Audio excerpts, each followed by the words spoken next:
Hello, in front of me I've got Jaecoo 5. In this video I'll show you all Keyfob features. Firstly, we can open and close the car.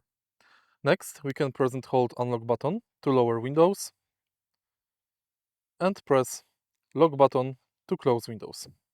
Next, we can open and close the trunk.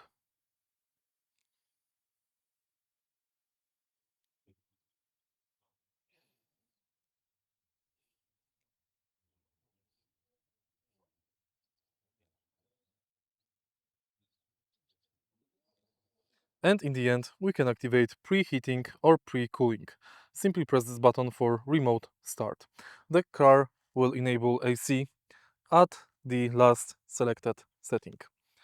If you found this video helpful, please leave like, comment and subscribe.